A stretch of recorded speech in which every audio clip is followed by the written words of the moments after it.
Bienvenue.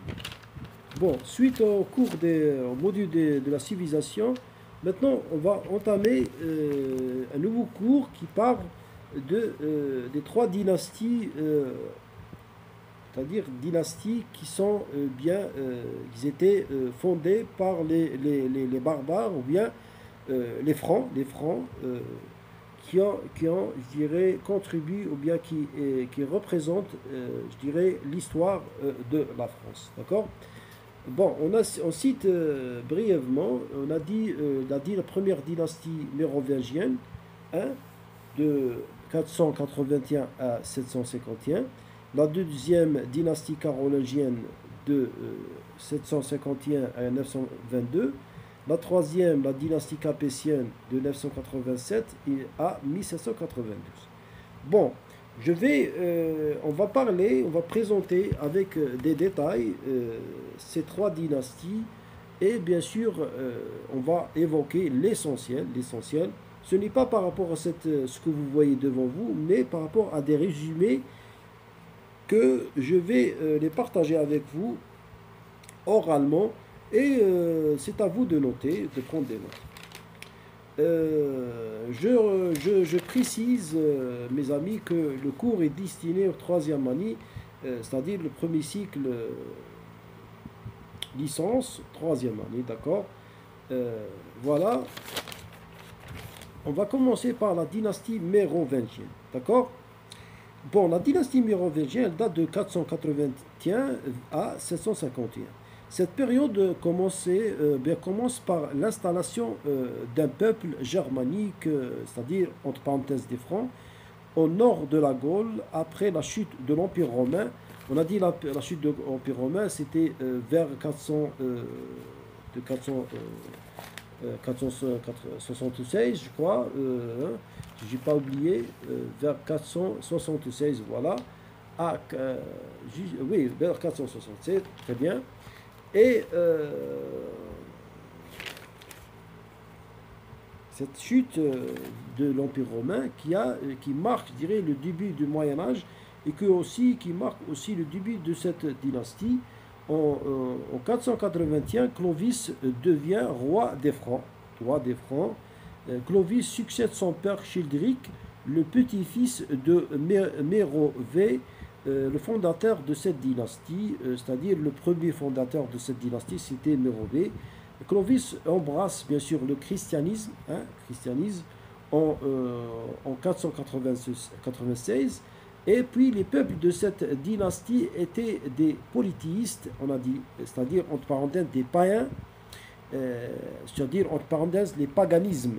Le paganisme, c'est vénérer, je dirais, c'est-à-dire plusieurs divinités.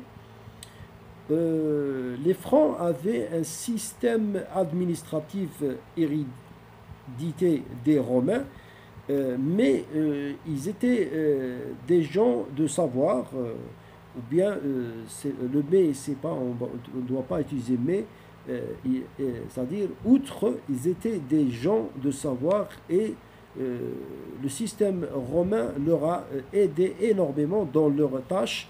Ils adoptent bien sûr la langue latine, ils gardent toujours la langue latine, héritée bien sûr par des Romains, comme une langue officielle, parce qu'ils ont vu que la langue latine, elle est efficace, c'est-à-dire par rapport à l'éducation des enfants et même pour gérer, je dirais, la société.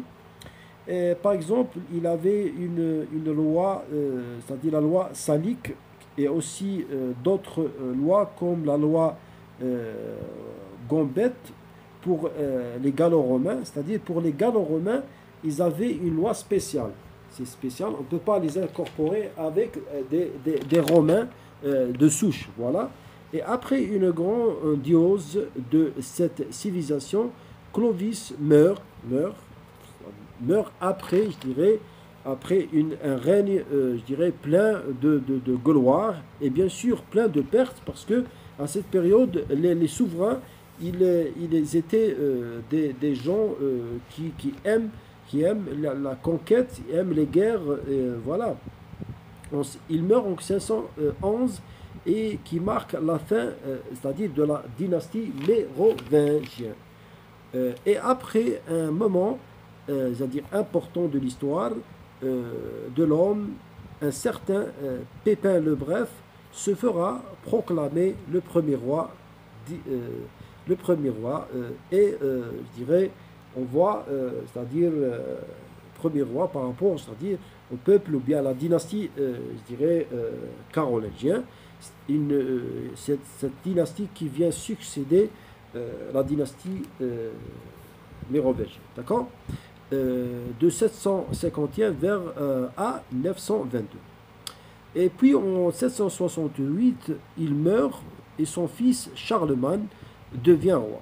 C'est-à-dire que le Pépin le Bref, il meurt, d'accord? Et son fils, il va le succéder, et qui porte le nom de Charlemagne, devient un roi. Il entreprit, je dirais, c'est-à-dire de vastes conquêtes, c'est-à-dire il suit aussi le chemin de son père. Il va conquérir des terres, il va mener des guerres, il va entrer, je dirais, dans des guerres contre d'autres civilisations et d'autres peuples. Il va régner avec, je dirais, avec bien sûr, avec une tyrannie, si on peut dire, impitoyable et féroce. Et le cas de tous les souverains. Et puis, il commence à distribuer les terres et signer sur bien les terres aux seigneurs qui sont ces vassaux qui protègent les terres et les biens du monarque, bien sûr. Il ordonna aussi les clergés d'ouvrir des écoles gratuitement, hein, et il encourage les arts et les lettres. Et en l'an 800, le pape Léon III corona Charlemagne, empereur d'Occident. Et puis un autre événement, et pour se faire obéir, Charlemagne, il créa des inspecteurs pour contrôler les territoires et les terres et les biens et faire des calculs et c'est-à-dire voilà, parce que c'était pardon, c'est une affaire, je dirais, de commerce et de règne. C'est pas voilà, le roi était, comment dirais-je, il attendait toujours un revenu, soit par les peuples, par les terres. Alors, c'est ce qu'on appelle ces inspecteurs qui portent le nom des missi dominici. Et en 814, Charlemagne, il meurt. On a évoqué les principaux, je dirais, événements qui sont, je dirais, importants dans la dynastie, par rapport à la dynastie carolingienne. Charlemagne, c'était un grand, je dirais, qui a marqué l'histoire, un grand roi. Et son cas, c'est le cas de tous les souverains qui l'ont précédé. Et bon, maintenant, on est arrivé à Charlemagne, la mort de Charlemagne vers 814. Après la mort de Charlemagne, il lui succède son fils, de nom de Charles le Chauve. Sa période a été, je dirais, une période, je dirais, connue avec, je dirais, les attaques et les invasions des Vikings, parce que c'est bien que toujours cette transition, si on peut la nommer, c'est pour ça toujours lorsque on dit le roi est mort, vive le roi. C'est pour ça on précipite toujours à mettre quelqu'un sur c'est-à-dire le trône pour que la dynastie ou bien l'empire ne soit pas, je dirais, ne devient pas vulnérable. Alors son fils a pris c'est-à-dire la succession et subitement le royaume commence je dirais, à être attaqué par les Vikings. En 987, UKP devient roi et premier roi de la dynastie capétienne. C'est-à-dire, et ici, il faut bien savoir que ici, je suis en train de vous dire, si on peut dire, de vous transposer vers une période, à une autre période, et délaisser et négliger quelques informations qui sont, je trouve que ne sont pas très très importantes à l'évoquer, parce qu'il faut savoir que le Chauve avait aussi une descendante, mais c'était une descendante, je dirais, fainéante, et ils n'avaient pas, je dirais, le potentiel et je dirais, des souverains précédents. Alors c'est pour ça on n'a pas évoqué je dirais, cette, cette tranche de l'âge ou bien de la période après Charles le Chauve. Alors on est arrivé à Hugo Capet Hugues Capet je dirais, un vizir ou bien un ministre dans cette période, ou bien dans la dynastie carolingienne.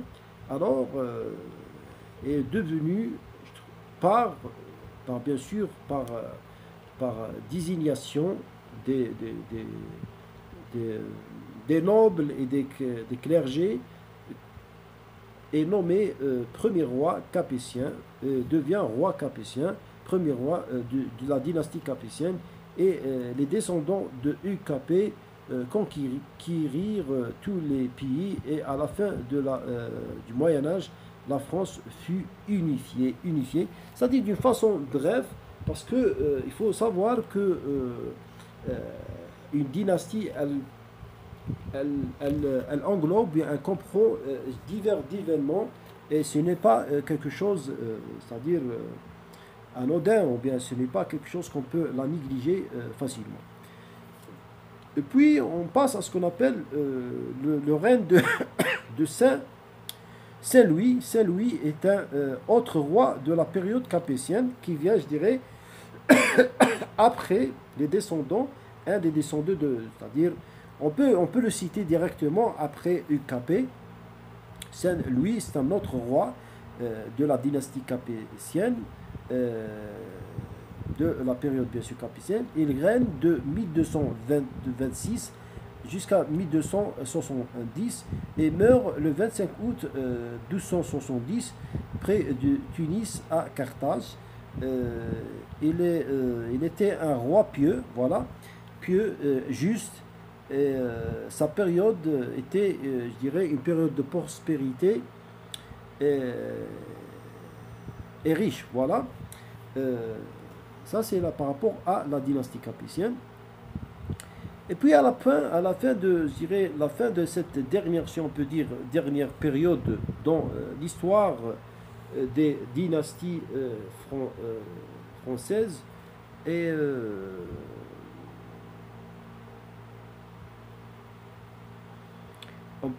voilà, on arrive à ce qu'on appelle, après cette période, vient je dirais, le moment du 14e siècle et 15e siècle, la famine, hein, la misère et la peste noire qui s'abattaient sur la France en particulier. Puis vient la période des guerres des 100 ans, hein, de 1337 vers 1453, est un conflit, je dirais, opposant la France à l'Angleterre pendant la règne de Charles, je dirais, VII. Et bien sûr, dans cette période, c'est la période, je dirais, où a connu une brave patriote française du nom de Jeanne d'Arc, de 1492 à 1431, qui se rejoint l'armée de Charles VII contre les Anglais, et à la fin elle fut arrêtée et vendue aux Anglais par les Bourguignons, et elle subit le châtiment malheureusement à cette grande, c'est-à-dire et elle meurt, voilà. Ce sont des personnalités qui ont marqué l'histoire, que vous devez les connaître et que aussi vous devez comprendre l'acheminement des événements, en commençant par la dynastie mérovingienne, les dates, hein, et aussi, voilà, par rapport, c'est-à-dire, vous devez évoquer par exemple Clovis et l'histoire, comment il a succédé le trône, etc.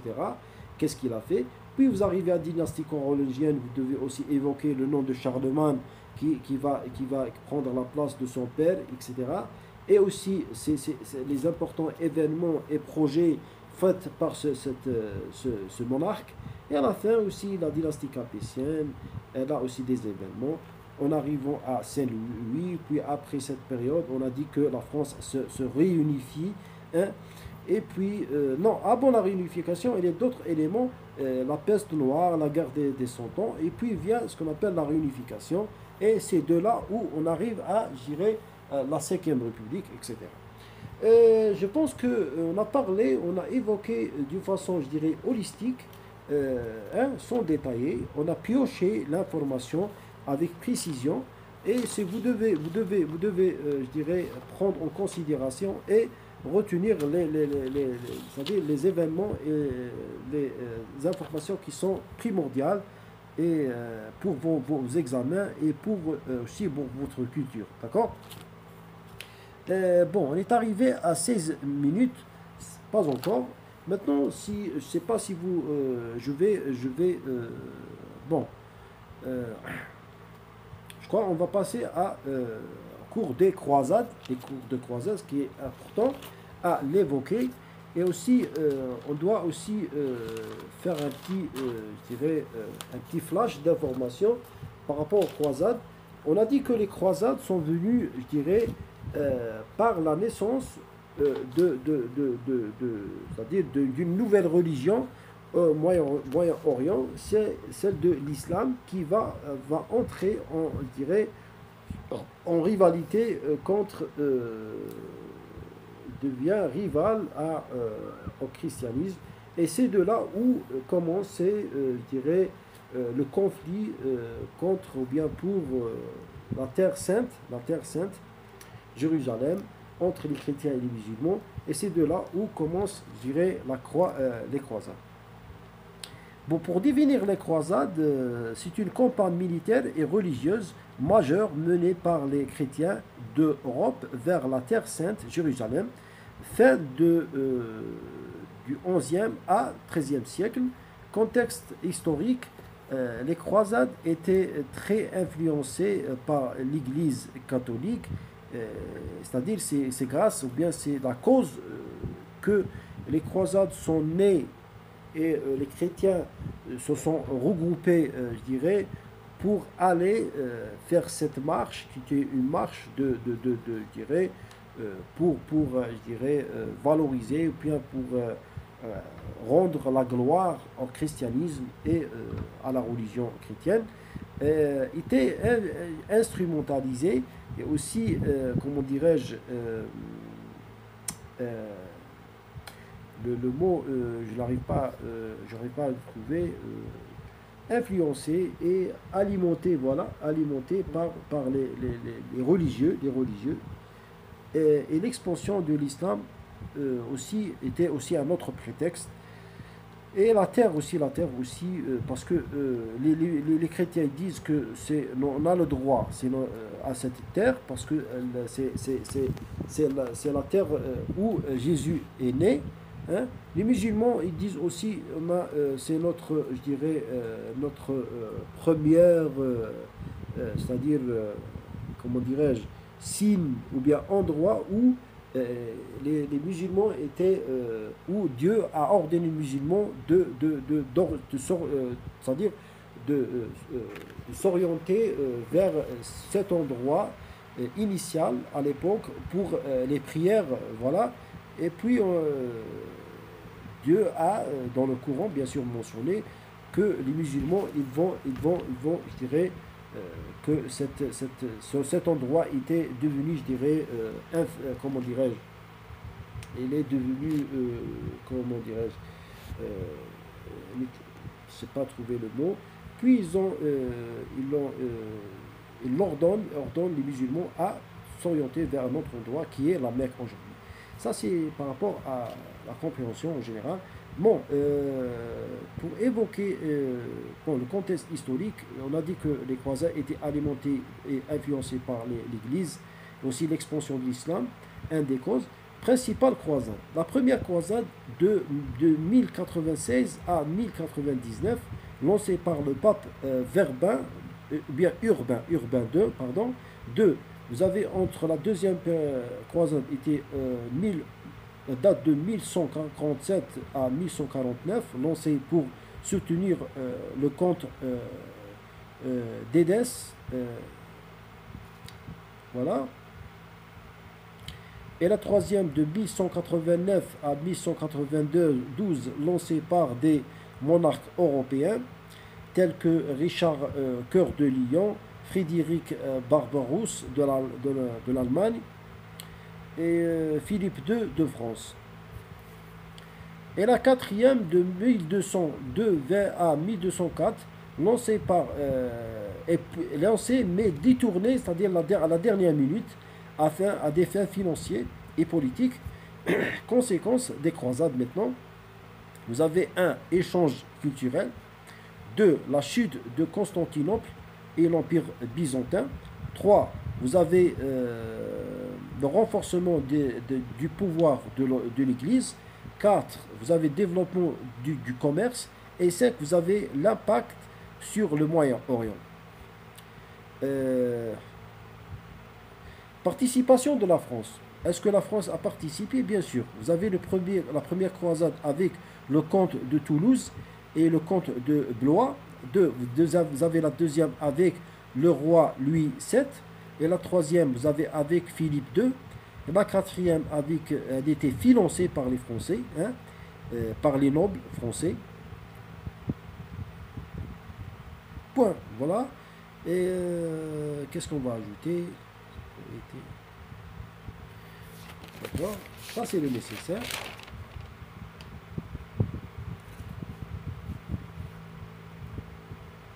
Très bien. On a parlé beaucoup on a évoqué l'essentiel par rapport aux croisades.